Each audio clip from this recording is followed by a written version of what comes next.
നമസ്കാരം, ഞാൻ ഡോക്ടർ പ്രശാന്ത് പിള്ള. ഞാൻ ഇന്ന് തേർഡ് ഡെന്റിഷൻ എന്നുള്ള ഒരു ടോപ്പിക്കിനെ പറ്റിയാണ് സംസാരിക്കുന്നത്. തേർഡ് ഡെന്റിഷൻ എന്ന് പറഞ്ഞു കഴിഞ്ഞാൽ നമുക്ക് സാധാരണഗതിയിൽ രണ്ട് ഡെന്റിഷനാണുള്ളത്. സാധാരണ എല്ലാവർക്കും തന്നെ രണ്ട് ഡെന്റിഷൻ എന്ന് പറഞ്ഞാൽ പല്ലിൻ്റെ ആ ഒരു സെറ്റ്. നമ്മൾ ജനിച്ച ഉടനെ നമുക്ക് ഒരു സെറ്റ് പല്ല് തരുന്നുണ്ട്. ഈശ്വരൻ നമുക്ക് ഒരു സെറ്റ് പല്ല് തരുന്നുണ്ട്. അതാണ് പാൽപ്പല്ലുകൾ. അപ്പൊ അതിനെ നമ്മൾ പ്രൈമറി ഡെന്റിഷൻ എന്ന് പറയുക. പ്രൈമറി ഡെന്റിഷൻ ഇനീഷ്യൽ സ്റ്റേജ് ഒരു 6 മാസം മുതൽക്ക് ഏതാണ്ട് ഒരു 12-13 വയസ്സ് വരെ ഈ പ്രൈമറി ഡെന്റിഷൻ ഉണ്ടാവും. ആദ്യം 6 മാസം മുതൽക്ക് ഒന്നൊന്നായിട്ട് മിൽക്ക് ടീത്ത് ഇറപ്റ്റ് ചെയ്ത് വന്ന് പുറത്ത് വന്ന് അത് വർക്ക് ചെയ്ത് തുടങ്ങി ഏതാണ്ട് 2 വയസ്സോടുകൂടെ എല്ലാ പാൽപ്പല്ലുകളും വന്ന് പൊസിഷനിലായി കാണും. പിന്നെ അവിടുന്ന് അങ്ങോട്ട് നമുക്ക് ഏതാണ്ട് 6 വയസ്സ് വരെ മിൽക്ക് ടീത്ത് മാത്രമേ വായിൽ ഉണ്ടാവുള്ളൂ. 6-6.5 വയസ്സോടുകൂടി മിൽക്ക് ടീത്ത് ഒന്നൊന്നായിട്ട് വീണു പോകാൻ തുടങ്ങുന്നു. ആദ്യം താഴെ മുൻപിലുള്ള പല്ല് വീണു പോവും, പിന്നെ ബാക്കിലുള്ള അറ്റത്തെ പല്ലുകൾ വീണ് ഗ്രാജുവലി ഒന്നൊന്നായിട്ട് വീണു പോയി അതിന്റെ സ്ഥാനത്ത് പെർമനന്റ് പല്ല് വന്നു തുടങ്ങും. അപ്പൊ ഈ പാൽപ്പല്ലുകളെല്ലാം വീണു പോയി പെർമനന്റ് പല്ല് വരുന്ന ഒരു പ്രായം എന്ന് പറയുന്നത് ഒരു 13 വയസ്സ് 14 വയസ്സാകുമ്പോഴേക്കാണ്. 12 മുതൽ 14 വയസ്സ് വരെ. അതിന്റെ ഇടയിൽ പലപ്പോഴായിട്ട് എല്ലാ മിൽക്ക് ടീത്തും പോയി പെർമനന്റ് ടീത്ത് വരും. അപ്പോൾ ഈ മിൽക്ക് ടീത്തിന്റെ ആ ഒരു സ്റ്റേജാണ് പ്രൈമറി ഡെന്റിഷൻ, അഥവാ ആദ്യത്തെ സെറ്റ് ഓഫ് ടീത്ത് ആണ് പ്രൈമറി ഡെന്റിഷൻ. രണ്ടാമത്തെ സെറ്റ് ഓഫ് ടീത്ത് ആണ് പെർമനന്റ് ടീത്ത്. അപ്പോൾ ഈ പെർമനന്റ് ടീത്ത് എന്ന് പറയുന്നത് നമുക്ക് ഇപ്പൊ ഇത് പ്രൈമറി ഡെന്റിഷന്റെ ഒരു പിക്ചറാണിത്. നമുക്ക് ഇവിടെ അടിയിൽ കാണുന്ന പല്ലുകൾ പെർമനന്റ് ടീത്തും ഈ മുകളിൽ കാണുന്ന പല്ലുകൾ പ്രൈമറി ടീത്തുമാണ്. ഈ പ്രൈമറി ടീത്ത് അടിയിലായിട്ട് പെർമനന്റ് ടീത്ത് വന്ന് ഇത് പുഷ് ചെയ്ത് ഇതിന്റെ റൂട്ട്സ് അരിച്ചു പോയി കഴിയുമ്പോഴാണ് ഇത് ഇളകി ആടി വീണു പോകുന്നത്. അപ്പൊ പെർമനന്റ് ടീത്ത് വരുന്നത് പിന്നീടാണ്. ഈ ഡെസിഡ്യൂസ് ഡെന്റിഷൻ പോയതിനു ശേഷമാണ് അത് വരുന്നത്. അപ്പോൾ ഈ ചിത്രത്തിൽ വളരെ വ്യക്തമായിട്ട് കാണാം, പ്രൈമറി ടീത്ത് മുകളില്, സെക്കൻഡറി ടീത്ത് അഥവാ പെർമനന്റ് ടീത്ത് അടിയിൽ. ഈ എക്സ്റേയിൽ കാണാം പ്രൈമറി ടീത്ത് മുകളില്, അടിയിൽ സെക്കൻഡറി ടീത്ത്.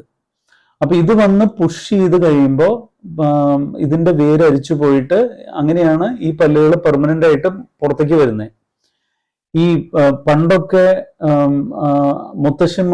മുത്തശ്ശിമാരുമാണ് ഈ മിൽക്ക് ടീത്ത് എല്ലാം എടുത്ത് കളഞ്ഞിരുന്നത്. എന്തുകൊണ്ട്?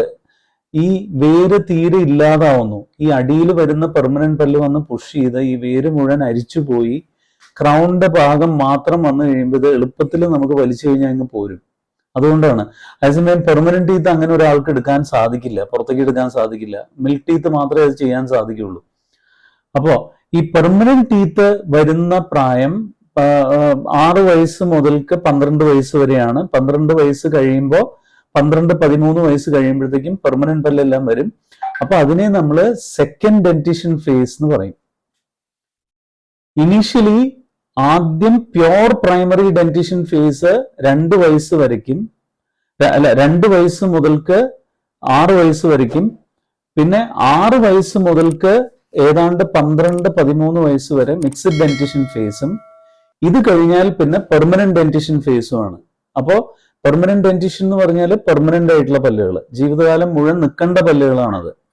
അപ്പൊ അത് വരുന്നത് ഏതാണ്ട് ഒരു 13-14 വയസ്സാകുമ്പോഴത്തേക്ക് ഇതെല്ലാം വീണുപോയി പെർമനന്റ് ടീത്ത് വരും. ഇതിൽ അവസാനം വരുന്ന പല്ലുകളാണ് വിസ്ഡം ടീത്ത്. ഈ വിസ്ഡം ടീത്ത് വരുമ്പോഴത്തേക്കും ജോ ഗ്രോത്ത് നിൽക്കുന്നതിനാൽ പലപ്പോഴും ഈ വിസ്ഡം ടീത്ത് ലോക്ക്ഡായി അകത്ത് കിടക്കും. അങ്ങനത്തെ ഒരു പ്രശ്നവും കൂടി ഉണ്ട്.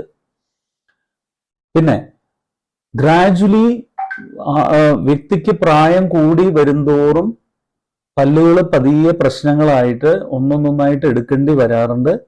അങ്ങനെ എടുത്തു പോയി കഴിയുന്ന അവസ്ഥയാണ് എഡൻചുലസ്നെസ് എന്ന് പറയുന്നത്, അതായത് പല്ലില്ലാത്ത അവസ്ഥ. ആ എഡൻചുലസ്നെസ് പാർഷ്യൽ ആവാം, കംപ്ലീറ്റ് ആവാം. പാർഷ്യൽ എന്ന് പറഞ്ഞാൽ ചില പല്ലുകൾ മാത്രം പോയിരിക്കുന്ന ഒരു അവസ്ഥ. ഇത് പാർഷ്യൽ എഡൻചുലസ്നെസ് ആണ്. ഇത് കംപ്ലീറ്റ്ലി എഡൻചുലസ് സ്റ്റേറ്റ് ആണ്, തീരെ പല്ലില്ലാത്തൊരവസ്ഥ. അതിനെ കംപ്ലീറ്റ് എഡൻചുലസ്നെസ് എന്നാ പറയുക. അപ്പോ എന്താണ് ഈ തേർഡ് ഡെന്റിഷൻ? പല്ലില്ലാത്ത അവസ്ഥയിൽ നമ്മൾ പല്ല് വെച്ചു കൊടുക്കുന്ന ആ ഒരു പ്രക്രിയ, പുതിയ set of teeth, artificial teeth വെക്കുന്നതിനെയാണ് നമ്മൾ തേർഡ് ഡെന്റിഷൻ എന്ന് പറയുക.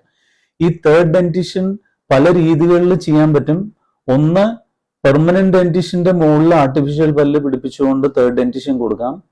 രണ്ട്, പല്ല് പോയിട്ടുള്ള ഭാഗങ്ങളിൽ ഇംപ്ലാന്റ് ചെയ്ത് ടൈറ്റേനിയം സ്ക്രൂസ് ചെയ്ത് അതിന്റെ പുറത്ത് പല്ല് പിടിപ്പിച്ചിട്ട് തേർഡ് ഡെന്റിഷൻ കൊടുക്കാം. ഇതെല്ലാം തേർഡ് ഡെന്റിഷൻ ആണ്.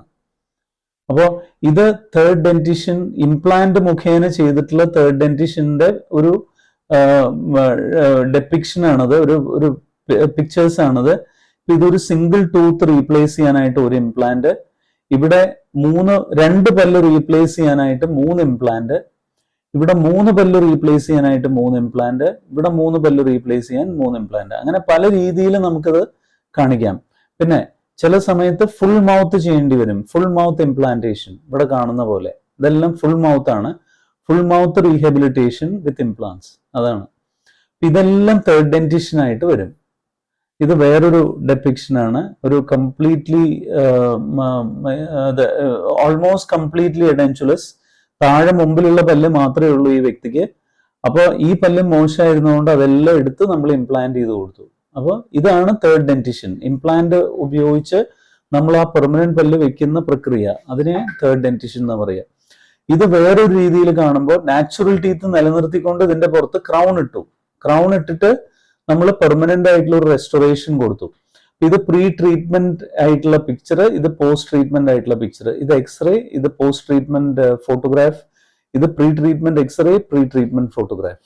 അപ്പോൾ അതാണ്. അപ്പോൾ ഈ തേർഡ് ഡെന്റിഷൻ എന്താണെന്ന് മനസ്സിലായി കാണുമെന്ന് വിചാരിക്കുന്നു.